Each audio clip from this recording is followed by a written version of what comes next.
अस्सलाम वालेकुम एवरीवन। आज हम क्वेश्चन नंबर 15 करेंगे। Consider the pattern. अब आप पैटर्न देख सकते हैं 2 1 2 3 is equals to 1/1 minus 2/2 plus 1/3। फिर दूसरा देखें 2 2 इंटू 3 इंटू 4। तो आप देखिए नीचे आपको पूरा पैटर्न जो है वो पी टर्म का बताया हुआ है, यानी कि कोई भी पी टर्म अगर चेंज होगी तो उस हिसाब से हमारा पैटर्न क्या बनेगा। 2p p+1 p+2 is equals to 1/p minus 2 2/p+1 plus 1/p+2 और सो ऑन। तो अब क्वेश्चन है हमारा पार्ट 1 है, write down the 8th line in the pattern. 8th line in the pattern, ठीक है जी। अब अगर हमें पैटर्न गिवन है इस तरह से कि 2p p+1 p+2 equals to 1/p minus 2p+1 plus 1 p+2। तो हम अगर p को ले लेते हैं 8, क्योंकि हमें 8 लाइन है, क्योंकि जिस तरह पैटर्न में देखा जाए तो जिस जिस हिसाब से लाइन चेंज हो रही है उससे आपका p चेंज हो रहा है 1 2 3। तो हम इसी तरह फिर अगर p 8 ले लेते हैं तो हमारे पास 8th लाइन हो जाती है 2 8 8+1 8+2 इक्वल्स टू 1/8 माइनस 2 8+1 प्लस 1 8+2।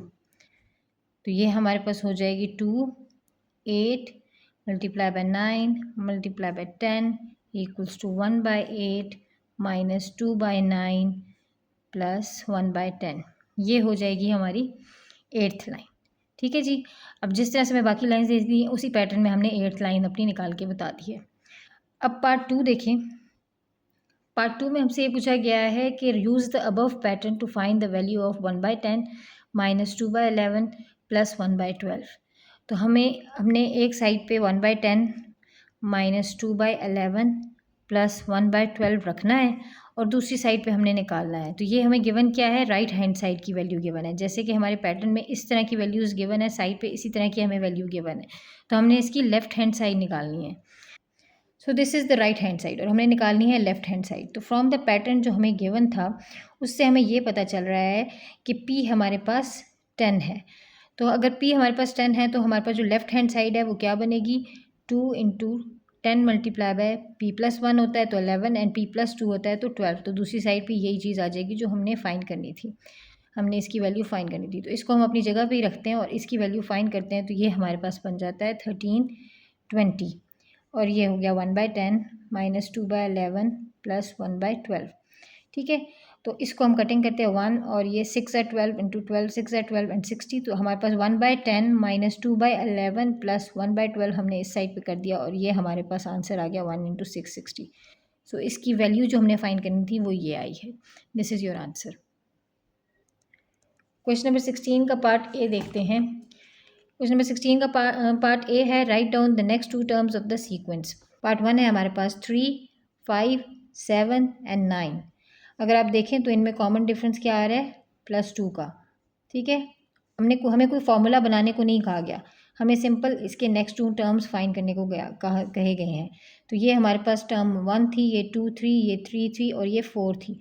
तो T5 हमारे पास कैसे आएगी, T4 प्लस 2, क्योंकि हमारा कॉमन डिफरेंस 2 आ रहा है। तो T4 है हमारे पास 9 9 plus 2 is equals to 11। So T5 is equals to 11। Similarly अगर हमारे पास T6 क्या आएगी, T5 प्लस 2 यानी 11 प्लस 2 और ये हमारे पास आ जाएगा 13। तो T6 इज इक्वल्स टू 13। ये हमारी नेक्स्ट 2 टर्म्स आ गई। इसी तरह पार्ट 2 देखते हैं। पार्ट 2 में हमारे पास सीक्वेंस गिवन है 8 12 16 एंड 20। अब ये हमारे पास T1 है, ये T2 है, ये T3 है और ये T4 है। इसी तरह अगर हम दिन का आपस में देखें तो ये हमारे पास क्या बनता है, +4 +4 +4। इट मीन्स हमारे पास कॉमन डिफरेंस क्या है, +4। तो T4 में हम +4 करेंगे तो हमारे पास आ जाएगा T5।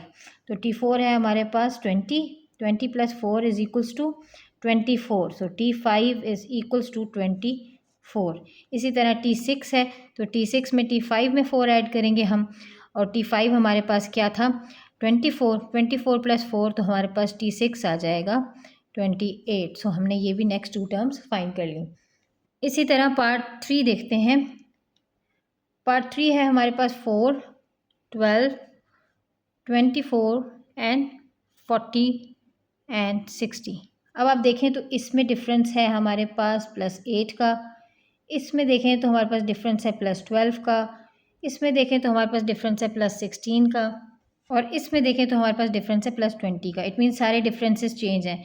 फिर हम एक और चीज़ देखें कि डिफरेंसेस में चेंज है हमारे पास +4 का, यानी ये भी +4 हो रहा है तो फिर डिफरेंस आ रहा है, ये भी +4 हो रहा है तो डिफरेंस आ रहा है। तो लेट्स से हमारे पास T1 ये है, T2 ये है, T3 ये है, T4 ये है, T5 ये है, तो T6 और T7 यहाँ आएंगी। तो T6 हमारे पास क्या हो जाएगी, अगर मैं यहाँ पे भी +4 करती हूँ तो मेरे पास ये बन जाएगा 24, तो मेरे पास 24 का इसमें एडिशन होगी, तब हमारे पास आएगा। तो T6 हो जाएगी हमारे पास T5 + 24, यानी T6 is equals to 60 + 24 and T6 is equals to 84। So T6 हमारे पास क्या हो जाएगी 84। सिमिलरली मैं इधर भी देख लूँ अगर, तो यहाँ पे मेरे पास फिर +4 होगा अगर, तो यहाँ पे आ जाएगा +28, यानी T6 में हमारे पास 28 प्लस होगा तो हमारे पास T7 आएगा। तो T7 क्या हो जाएगा 84 + 28, तो T7 हो जाएगा हमारे पास 112। तो हमारे पास T7 हो जाएगा 112। तो हमने ये भी दो टर्म्स फाइंड कर ली। पार्ट 4 का सीक्वेंस है 5, 13, 25, 41 एंड 61। ये हमारे पास T1 है, ये T2 है, ये T3 है, ये T4 है, ये T5 है। हमने फाइंड करनी है T6 एंड T7। इसमें भी आप देखें तो आपके पास +8 का डिफरेंस है, सिमिलरली +12 का डिफरेंस है, +16 एंड +21, तो +20, तो सेम हमारे पास डिफरेंस आ रहा है +4 का, +4 का, +4 का। फॉर्मूला बनाना होता है तो हमारे और प्रोसीजर होते हैं, लेकिन अभी हमने सिंपल इसी तरह से टर्म्स फाइंड करनी है, तो हम +4 करते हैं यहाँ पे। तो कितना हमें ऐड करना है +24, तो आपकी न्यू आ जाएगी 24 प्लस करके हमारे पास 85।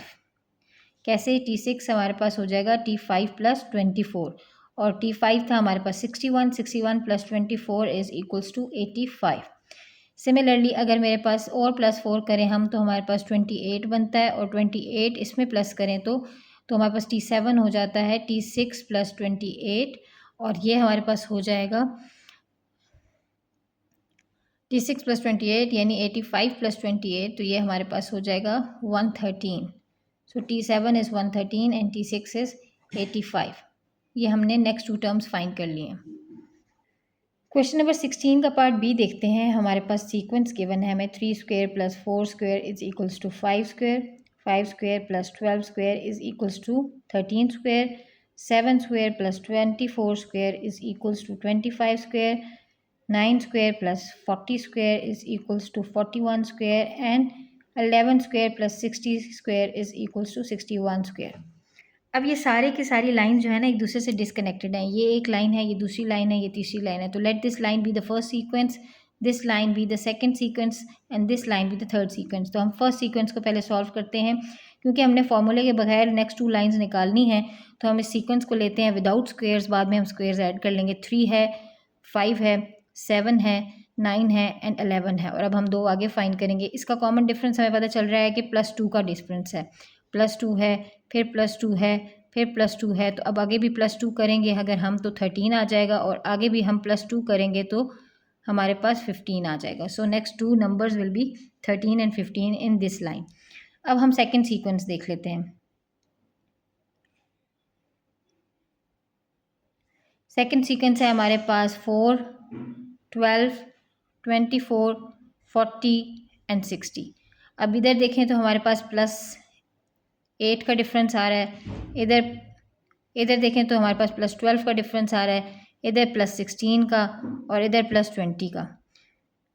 अब बीच में डिफरेंसेस अलग हैं, लेकिन इनका अलग से डिफरेंस +4 आ रहा है। ये भी +4 होके ये आता है, ये भी +4। तो लेट्स सी हम यहाँ +4 करते हैं तो हमारे पास क्या बनता है +24।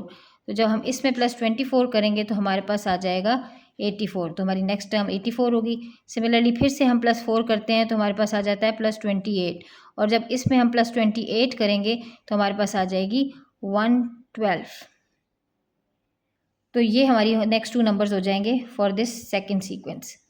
हम थर्ड सीक्वेंस देखते हैं। दिस लाइन, हम ये वाली जो लाइन है ये हमारी है 5, 13, 25, 41 and 61। Similarly +8, +12, plus 16 and plus 20। Similarly +4 +4 +4। तो फिर से हम +4 करेंगे तो हमारे पास +24 आएगा और नेक्स्ट हमारे पास आ जाएगा 85। सिमिलरली फिर +4 करेंगे और फिर हमारे पास +28 आएगा और नेक्स्ट हमारे पास आ जाएगा 113। तो next 2 lines of the pattern हमारी बनेगी 13 square plus 84 square equals to 85 square and 15 square plus 112 square equals to 113 square. First sequence के जो 2 नंबर फाइंड किए थे, फिर सेकंड सीक्वेंस के जो नंबर फाइंड किए थे और फिर थर्ड सीक्वेंस के जो हमने 2 नंबर फाइंड किए थे, ये इस तरह करके हमारा सीक्वेंस बन जाएंगी। This is the answer.